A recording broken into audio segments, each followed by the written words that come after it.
aspirer un peu de poussière de farine au travail, ou juste de sentir un petit courant d'air frais. Ça pousse le système immunitaire à verrouiller littéralement les poumons, de l'intérieur. Ouais, c'est une réalité assez terrifiante quand on y pense. Complètement. Et pourtant, c'est le quotidien complexe d'une maladie que tout le monde croit connaître en fait, l'asthme. Tout à fait. On a tous cette image d'Épinal de la personne qui cherche un peu son souffle, qui prend une bouffée de son petit inhalateur bleu, et puis paf, elle repart comme si de rien n'était. C'est presque devenu banal dans l'inconscient collectif. C'est clair, sauf que les données cliniques qu'on va explorer aujourd'hui pour cette analyse, elles racontent une histoire qui est, disons, totalement différente. Absolument. Notre mission aujourd'hui, c'est de comprendre que ce n'est pas juste une difficulté passagère à respirer. Ce qu'on a sous les yeux dans nos sources, c'est un véritable écosystème clinique. Et il est en équilibre extrêmement précaire. Oui, un équilibre très fragile. Et si l'on relie cela à la vue d'ensemble, il faut vraiment concevoir cette maladie à travers une carte stratégique. Ce n'est pas juste une simple liste de symptômes. Une carte avec des codes couleurs, c'est bien ça? Exactement.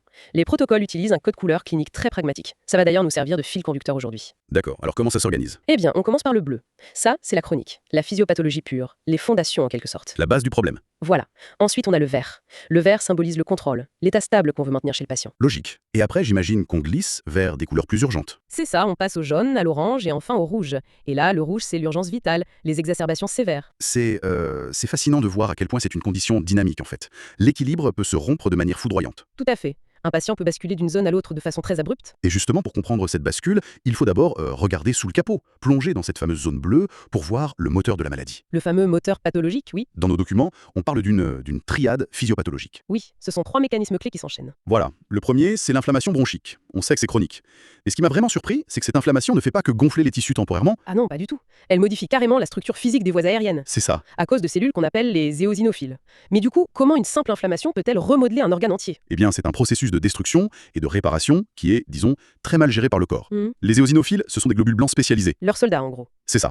Et normalement, leur rôle, c'est de larguer des protéines toxiques pour tuer des parasites complexes. D'accord. Mais dans l'asthme, ils se trompent de cible. Ils s'infiltrent dans la muqueuse des bronches et libèrent leurs toxines directement sur des tissus pulmonaires qui sont parfaitement sains. Donc le corps s'attaque lui-même. Exactement. Et pour se défendre contre sa propre attaque, le corps essaie de réparer. Il crée du tissu cicatriciel, la paroi des bronches s'épaissit de façon permanente, et les muscles lisses autour des bronches s'hypertrophient. Un peu comme un muscle qui prendrait de la masse à la salle de sport, quoi. C'est exactement l'idée. Ce remodelage rend la bronche beaucoup plus rigide et étroite. Ce qui nous amène direct au deuxième point de la triade, l'hyperréactivité bronchique, l'HRB. Oui, l'hyperréactivité. Vu que le tuyau est déjà épaissi et plein de muscles, il devient super susceptible. Moi, ça me fait penser à un système d'alarme de maison qui serait beaucoup trop sensible. C'est une très bonne image. Au lieu de s'activer que si quelqu'un casse une vitre, le système déclenche toutes les sirènes et ferme les portes blindées juste parce qu'un léger courant d'air est passé par la cheminée. C'est le principe même de l'hyperréactivité. Face à un air un peu froid ou du pollen, ces muscles lisses se contractent violemment. Et bim, le troisième élément de la triade s'active, l'obstruction. Voilà. Mais attention, c'est une obstruction dite réversible. Contrairement à d'autres maladies où les dégâts sont figés, ici le muscle peut se relâcher. Ah, la fameuse réversibilité. Mais j'ai vu dans nos sources qu'il y a des nuances sur ce qui déclenche l'alarme. Des histoires de phénotypes. Oui, la médecine a identifié différentes signatures inflammatoires. La plus connue, c'est l'asthme de type T2. Et ça implique quoi, ce T2? Ça implique les lymphocytes T2. Ce sont un peu les généraux de l'armée immunitaire. Ce sont eux qui envoient le signal pour recruter les eosinophiles dont on parlait. Et donc, face à ça, il y a l'asthme non T2. Exactement. Le non T2 fonctionne sur d'autres voies immunitaires, souvent liées au tabac, à l'obésité ou à des infections. D'accord. Mais tout ça, ça soulève une question majeure sur le diagnostic. Laquelle? Si l'obstruction est réversible, comment on la mesure? Le document est très strict là-dessus. Il faut un trouble ventilatoire obstructif, le fameux TVO, Oui, validé par une spirométrie, un test de souffle. et il y a cette équation, un rapport VEMS sur CVF inférieur à 0,7. Qu'est-ce que ça veut dire en langage clair? En langage clair, la CVF, la capacité vitale, c'est tout l'air que vous pouvez vider de vos poumons après avoir inspiré à fond. Le volume total, ok. Et le VEMS, c'est la quantité de cet air qui arrive à sortir pendant la toute première seconde de votre expiration. D'accord. Si vous n'avez pas de problème, l'air sort super vite. Donc le VEMS représente presque tout votre air. Mais si vos branches sont rétrécies, l'air galère à sortir. Et donc si on n'arrive pas à expirer au moins 70% de l'air dans cette première seconde, Eh bien, on a ce fameux ratio en dessous de 0,7. Et ça confirme l'obstruction. ok, on a le blocage. Ensuite, pour prouver que c'est de l'asthme, il faut la réversibilité. On donne un bronchodilatateur et on doit avoir un gain de plus de 200 ml et de plus de 12%. C'est très précis, oui. Mais attendez, il y a un piège énorme là. Comment est-il possible qu'une personne ait une spirométrie parfaitement normale en consultation, mais soit tout de même asthmatique? Ah, le fameux piège diagnostique. C'est tout le paradoxe de l'asthme. Bah oui, l'alarme peut être silencieuse le mardi matin chez le docteur. C'est exactement ça. Une spirométrie normale n'élimine pas le diagnostic. C'est une enquête policière. Si le patient tousse à l'effort, siffle la nuit et que ça va et vient, l'asthme est très probable. Il faut juste trouver le bon moment pour prouver la réversibilité. Ou utiliser des tests pour révéler artificiellement cette hyperréactivité. C'est fou. Et vu que ce moteur est hyper réactif, c'est là que ça devient vraiment intéressant. Il faut regarder les déclencheurs au quotidien. Les déclencheurs environnementaux et professionnels, oui. Et là, il y a un lien massif avec la rhinite allergique. 80% des asthmatiques en souffrent. Nos sources parlent de l'acronyme PAREO. Oui, paréo. Pruris, donc les démangeaisons, anosmie, la perte d'odorat, rhinorrhée, le nez qui coule, éternuement et obstruction nasale. Donc le nez bouché et qui gratte, en gros. Et c'est crucial parce qu'on a longtemps pensé que le nez et les poumons étaient séparés. Alors que c'est le même tuyau. Exactement. C'est le concept de la voie aérienne unique. Si le nez est enflammé, l'inflammation descend dans les bronches. Essayez de traiter l'asthme sans traiter la rhinite, C'est comme vider un bateau sans boucher la coque. c'est ça. D'ailleurs, les médecins alertent sur ces fameux sprays nasaux vasoconstricteurs en pharmacie. Ceux qui débouchent le nez instantanément. Oui, sur le coup, ça soulage. Mais à la longue, ça crée un effet rebond qui aggrave l'inflammation de toute la muqueuse. Aïe. Et au-delà du nez, il y a l'environnement de travail. La grille des risques montre que 6 métiers concentrent 50% des asthmes professionnels. C'est énorme. On s'attend à voir des métiers chimiques. Mais moi, j'ai été sidérée de voir les boulangers, pâtissiers et les coiffeurs dans cette liste. Ce qui est fascinant ici, c'est de voir comment le système immunitaire réagit à des microparticules quotidiennes. La farine, pour les boulangers par exemple. C'est inoffensif la farine. En théorie, oui, mais la poussière de farine de blé et surtout les enzymes qu'on y ajoute, elles sont inhalées en permanence. Elles contournent les filtres du nez et descendent dans les alvéoles. Et le corps réagit. À force, oui.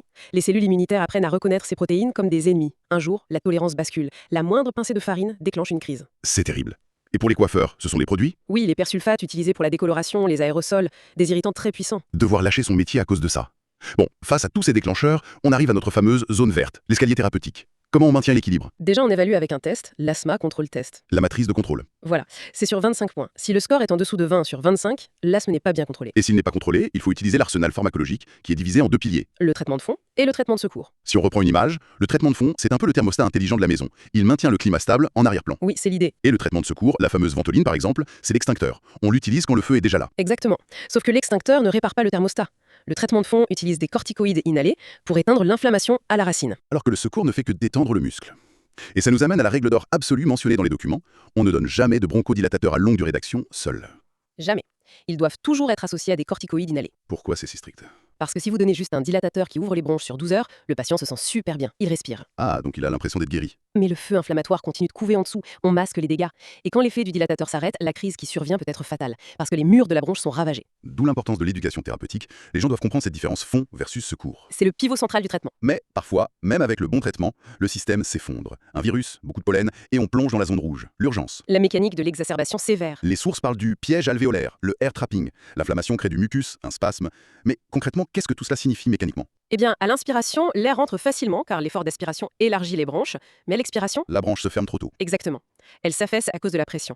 L'air se retrouve piégé dans les alvéoles qui se distendent. C'est l'hyperinflation. Et là, physiquement, on voit les signes. Le tirage au niveau du cou, la respiration avec les lèvres pincées pour faire frein. Le thorax qui reste bloqué en position haute, distendu. Mais le plus dingue, c'est l'effet domino hémodynamique. L'impact sur le cœur, le pouls paradoxal.